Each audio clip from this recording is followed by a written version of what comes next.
Fala galera, bom dia, boa tarde, boa noite, dependendo da hora que você estiver assistindo na sua casa aí, no seu aparelho celular, seu tablet, qualquer item que você esteja na condição e que possa de alguma forma me acompanhar. Eu sou o professor Pedro Gabriel, vulgo PG, e estou aqui para trabalhar com vocês o módulo 3 da Geografia 2, tá? O item que fala sobre migrações e indicadores sociais, beleza?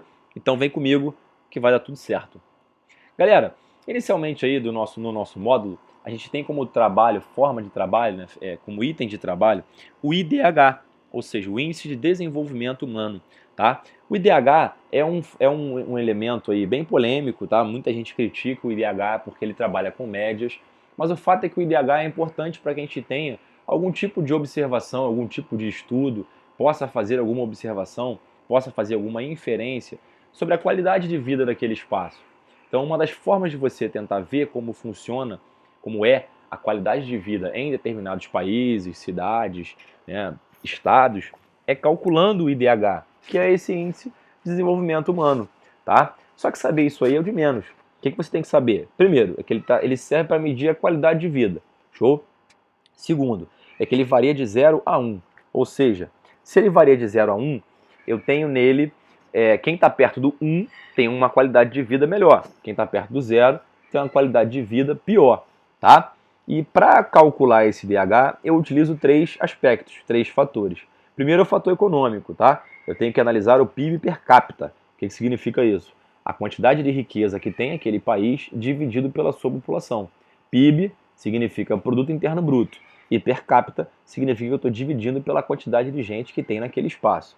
Beleza? Educação, ou seja, eu vou analisar a educação de que maneira? Através do nível de instrução. Ou alguns livros colocam também o termo taxa de escolaridade. O que significa isso? Eu vou analisar a quantidade de gente que está matriculada nas universidades, nas escolas básicas, no ensino médio, na educação infantil, e vou analisar também a taxa de analfabetismo.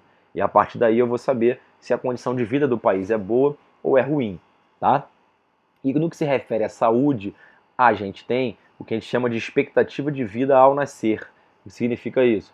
Quanto melhor for a qualidade de vida, quanto melhor for a sua vida no seu país, mais tempo você vai viver. Show? Então, somado esses três fatores, eu indico se eu tenho uma boa qualidade de vida ou não. E daí eu tenho o índice de desenvolvimento humano. Tranquilo? E aí você tem uma tabelinha, um ranking, né? O Brasil aí, neste ranking, está na posição 70, ou seja, é um nível que não é muito legal, tá? Não é muito legal. Nessa tabelinha aí você vê, ele fala 4 indicadores, mas na verdade a taxa de alfabetização e a taxa de matrícula se juntam e formam o fator educação que eu tinha falado antes, né? Você vê aí, que a Islândia, a Noruega, o Canadá estão lá na frente, né? São países que não têm uma economia tão dinâmica assim, mas tem aspectos de saúde e educação muito grandes, tá? Aí no caso algumas coisas bem alarmantes pra gente. Você repara que tem vários países da América na frente do Brasil, mesmo o Brasil sendo o país que tem a economia mais forte, tá? Você tem aí o Chile, a Argentina, Uruguai, Cuba, México, Panamá, Venezuela, todos à frente do Brasil. E você repara que tem outros países aqui da América Latina que estão atrás da gente e que indicam o quê? Mesmo assim, Equador e Peru, por exemplo, estão próximos. Então, assim, não está tão diferente. Colômbia também não está tão diferente assim. E a condição econômica do Brasil em relação a esses países é muito diferente. É o que deixa a gente, né, com o alerta ligado em relação a isso. E o pior país de todos ali, Serra Leoa, né, 179, representando aí o pior país do mundo para se viver, né, com a qualidade de vida pior possível, né, dentro desse cálculo aí do IDH. Belezinha? Posteriormente, você tem aí o índice por estado. Você vai reparar que nos estados, né, mais ao sul do Brasil, né, sul e sudeste do Brasil principalmente, o nível ele é bem melhor. Enquanto que lá na região norte e nordeste, o nível, né, o IDH, ele acaba tendo um nível pior, evidenciando essa desigualdade entre as regiões brasileiras. Tranquilo? E aí também, além do IDH, nós temos o índice de Gini, ou coeficiente de Gini, criado por um cientista, né, italiano, chamado Corrado Gini. Ele cria um modelo onde ele está tentando medir a desigualdade. Esquece a qualidade de vida e vamos pensar na desigualdade, né? E como é que ele faz isso? Ele consegue fazer uma comparação entre os salários né, dentro daquele país para saber quanto ganha o mais rico, quanto ganha o mais pobre. E a partir de então, fazer a medição do coeficiente de Gini. Qual é o problema, galera? É que o coeficiente de Gini, ele muitas vezes atrapalha você. Ele te induz ao erro. Por quê?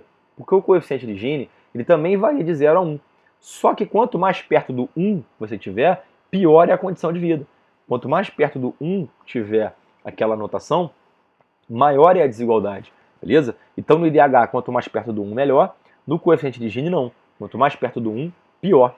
E é por isso que você tem aí, ó, uma tabelinha te mostrando, né? Onde você tem os piores índices de Gini. Você repara que o Brasil tem uma desigualdade muito grande, ó, você consegue ver isso no mapa. Agora você consegue enxergar que tem países piores do que a gente, e países principalmente africanos, né? O México também tem uma desigualdade muito grande, né, entre a elite, né, e a população mais pobre.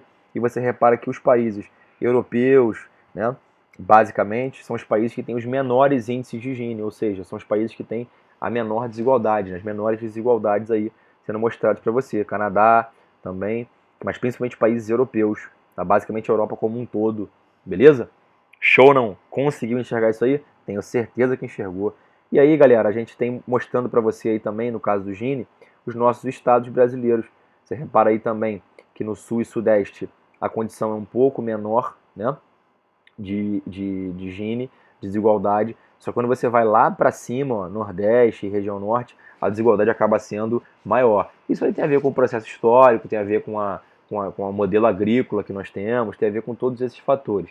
Mas o fato é que a nossa desigualdade está evidenciada para você aí neste mapinha sensacional.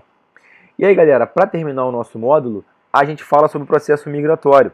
As migrações ocorrem, basicamente, porque elas representam uma forma, né, de mobilidade espacial da população.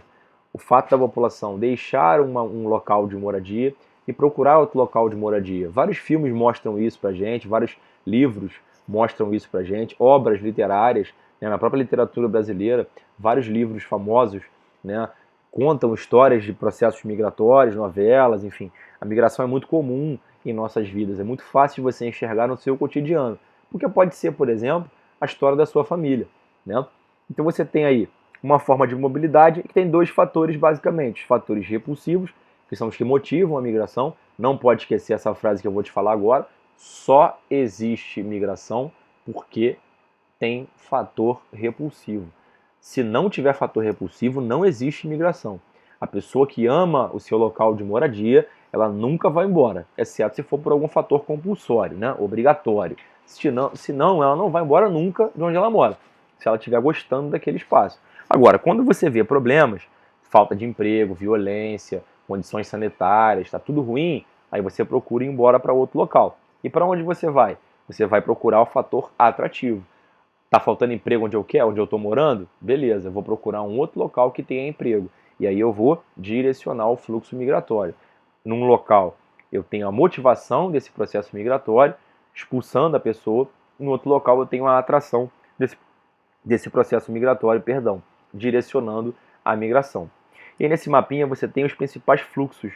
Ó, você repara que os Estados Unidos recebem muita gente, você repara que a Europa recebe uma grande quantidade de gente. E aí por que acontece isso? Você tem aí, ó, as áreas em verde, são as áreas de atração populacional, onde geralmente chegam as pessoas, e as áreas em laranja, onde as pessoas saem, né, buscando melhores condições de vida. Você tem ali, ó, do México para os Estados Unidos, você tem ali de países latino-americanos para o Brasil, né, principalmente bolivianos. Você tem ali, ó, da África para a Europa, um fluxo muito grande de pessoas. Inclusive esses fluxos acabam trazendo alguns problemas, né, a clandestinidade, acaba tendo processos xenófobos, né, a xenofobia, quando existe aquela aversão a estrangeiros. Hoje em dia se tem um preconceito muito grande também com os islâmicos, né, a islamofobia. Enfim, você tem aí os exemplos, né, e aí você vê que tem números, né, 1, 2 e 3. Né, os fluxos 1 representam dos países subdesenvolvidos para os países desenvolvidos, são pessoas buscando melhores condições de vida. Né? Os fluxos número 2 representam aí os fluxos dos países desenvolvidos para outro país também desenvolvido, né? Geralmente associado à migração por trabalho, busca por melhor condição de trabalho, mas geralmente são pessoas que já têm uma boa condição e estão buscando algo ainda melhor, pesquisadores, enfim. E o número 3 são de países subdesenvolvidos para países subdesenvolvidos. É aquele país que é mais pobre ainda do que o outro e as pessoas estão largando ele, estão deixando ele para procurar uma melhor condição de vida. Beleza? Processo migratório pelo mundo, bem resumido nessa imagem aí para você, tá? No caso brasileiro, aí nós temos diferentes períodos, né? Porque o processo migratório no Brasil, ele tem uma relação com o processo histórico, né? Você tem que lembrar da aula de história lá, da colonização, os portugueses vindo para cá, toda aquela mistura étnica, também vindo escravos, né? Povos oriundos da África, bantos e sudaneses, né? Além dos indígenas que já estavam aqui, todo esse processo migratório, além das invasões holandesas, francesas, você tem também a chegada de espanhóis, né, durante a União Ibérica. Então, na verdade, o Brasil ele sofreu muito com esse processo migratório. Isso faz com que você tenha no Brasil diferentes povos, com diferentes culturas, né? Esse é um dos fatores. E o fato é que esses períodos são representados para você aí, ó, né, basicamente de 1950 para cá, esquecendo um pouco a parte histórica e pensando mais na atualidade. Você repara aí, ó, que você tem em 1950, de 50 a 70, logo pós processo de industrialização, um grande fluxo de nordestinos para cá, para o Rio de Janeiro, né, para São Paulo, para Minas Gerais, para o Sudeste como um todo, e depois também para Brasília, né, por conta da construção de Brasília.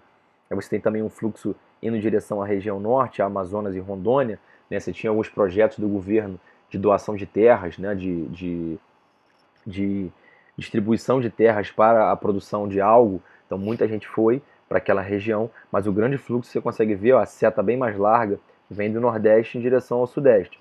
Além disso, você tem lá, ó, em 70 e 90, uma diversificação maior dos fluxos, né? Os fluxos começam a ficar mais diversos, você não tem só vindo para o Sudeste, mas também para o Sul e também para o Centro-Oeste e do Centro-Oeste para o Norte. Isso é evidenciado pelos produtores agrícolas, basicamente, né, com a descoberta de novas tecnologias. Algumas zonas que não eram tão produtivas passaram a ser produtivas, então muita gente vai para lá. E na década de 90, até os dias de hoje, você continua tendo essa diversificação dos fluxos e existe uma seta também de retorno daqui do Sudeste para o Nordeste. É o que a gente chama de migração de retorno. Muita gente veio para cá, não conseguiu se estabelecer e acabou voltando para o seu local de origem. Tranquilidade? Então, galera, são esses 3 momentos aí que marcam a migração brasileira na atualidade, tá? Na tua apostila estão evidenciados lá para você, além do processo histórico de migração que nós tivemos anteriormente a essa condição aí que você está vendo. Tranquilidade? Belezinha?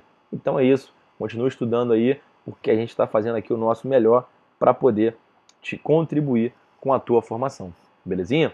Professor Pedro Gabriel, trabalhando com você.